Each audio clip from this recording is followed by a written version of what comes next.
ኢትሲዩችን እናመሰግናለን። ወደ ቀዳሚ ጉዳያችን ልለፍ። የክልሉን ኢኮኖሚ አሻሽሎ ዘላቂ ኢንዱስትሪያዊ እድገትን ለማረጋገጥ እየተሰራ መሆኑን የክልሉ ኢንዱስትሪና ኢንቨስትመንት ቢሮ ገለጸ። የመሰረተ ልማት ማነቆችን ፈቶ ባለሀብቱን ወደ ስራ የማስገባት ሂደትም ተጠናክረው እንደሚቀጥል ተጠቁሟል። ትዝታ መኮንን ተጨማሪ ዘገባ አላት። የአማራ ክልል ኢንዱስትሪና ኢንቨስትመንት ቢሮ የክልሉን ኢኮኖሚ ለማሳደግና ምርታማነትንም አሻሽሎ ዘላቂ ኢንዱስትሪያዊ ልማት ለማረጋገጥ ተግባራትን ሲፈጽም ቆይቷል። የ5 ዓመት ስትራቴጂ እቅዱን ከማሳካት አንጻርም ምቹና ቀልጣፋ ስርዓትን ለመፍጠር ከወረቀት ንክኪ ነፃ የሆነ አገልግሎት ሲስተም ማልማቱን የቢሮ ምክትል ቢሮ ኃላፊ አቶ ዮሐንስ አማረ ይናገራሉ። አጠቃላይ ተቋሙን ባለሀብቱ የሚያነሳቸውን ቅሬታዎች ለመፍታት ቀልጣፋ እና ተጠያቂነት ያለው አሰራር ለመዘርጋት ከወረቀት ንክኪ የሆነ አገልግሎት ለመስጠት ሲስተም የማልማት ስራ ተሰርቷል። ይሄ ሲስተም በቅርቡ አስመርቀን ወደ ተሟላ ተግባራ ውስጥ የምንገባ ነው የሚሆነው። ስለዚህ አንዱ ለውጥ ብለን የምንወስድበት ከንክኪ እና ከወረቀት ነፃ የሆነ አገልግሎት መስጠት አለብን በሚል መንገድ ወደ ስራ ገብተናል።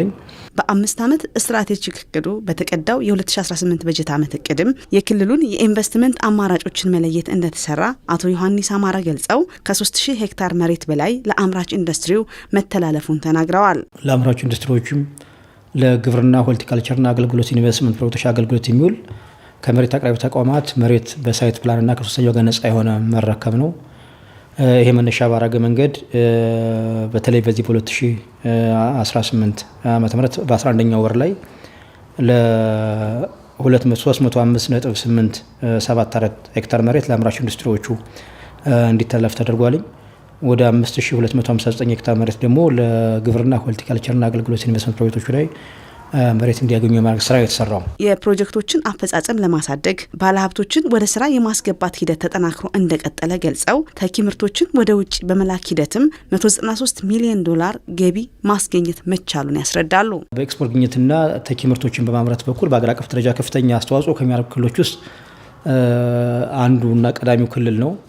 ከዚህ አኳያ በተለይ በ46 አምራች ኢንዱስትሪዎችና በ8 የሆልቲካልቸር ኢንቨስትመንት ፕሮጀክቶች ላይ በዚህ 11 ወር ላይ ወደ $193.52 ሚሊዮን ገቢ ማስገኘት ስራ ነው የተሰራው።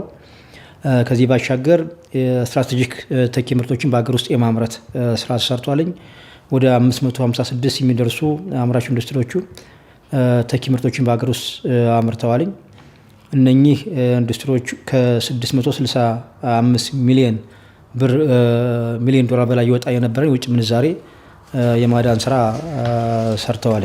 የክልሉ ኢንዱስትሪና ኢንቨስትመንት ቢሮ የፋይናንስና የመሰረተ ልማት ማነቆችን ፈቶ በስራ ዕድል ፈጠራ ሂደትም ከ97000 በላይ ወጣቶች የስራ ዕድል መፈጠሩም ተገልጿል። በደብረ ማርቆስ ከተማ አስተዳደር በዶሮ እርባታ የስራ ዘርፍ የተሰማሩ ወጣቶች ውጤታማ መሆናቸውን ተናገሩ። በእንስሳት እርባታ ዘርፍ የምግብ ዋስትናን ከማረጋገጥ ባለፈ የስራ ዕድልን ለመፍጠር በትኩረት እየተሰራ መሆኑን የአማራ ክልል እንስሳትና ዓሳ ሀብት ልማት ቢሮ ገልጿል። ወንዶሰን ዋለ ተጨማሪ ዘገባ አለው።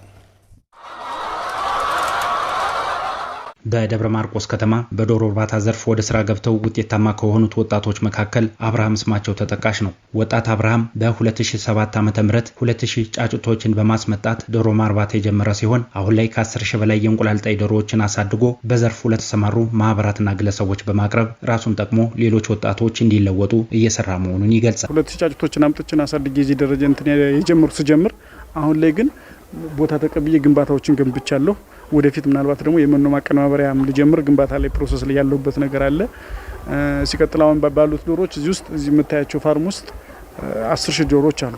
ሌላው በዚህ ዘርፍ የተሰማራው ሙሉጌታ ዳኛቸው በበኩሉ በውስጡ ያለው የግብርና ፍቅር ለረጅም ዓመታት በስራው እንዲቀጥል ማድረጉን ይገልጻል። ወጣቱ በዘመናዊ የኬጂ እርባታ ስልት በአነስተኛ ቦታ በርካታ የእንቁላል ጣይ ዶሮዎችን በማርባት ራሱን ጠቅሞ ሌሎች እንዲለወጡና የጀመረው ዘመናዊ አሰራር እንዲስፋፋ እያደረገ መሆኑን ተናግሯል። በዘመናዊ መልኩ ነው የምንሰራው።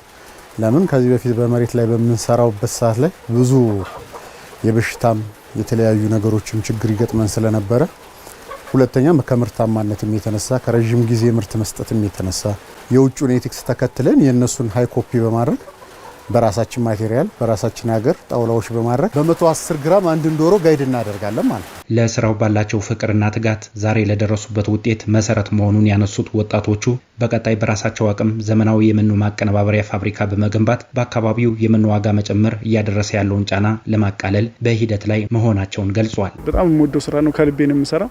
የወደፊት እቅዴ ምንድነው? እኔ እዚህ ጋር እነዚህን ጫጭቶች የምናመጣቸው ከደብረ ዘይት ነው እና እነዚህ ጫጭቶች እዚሁ ማስፈልፈል። በተጨማሪም ደግሞ መኖ ማቀነባበር የተጀመረ ግንባታ አለ።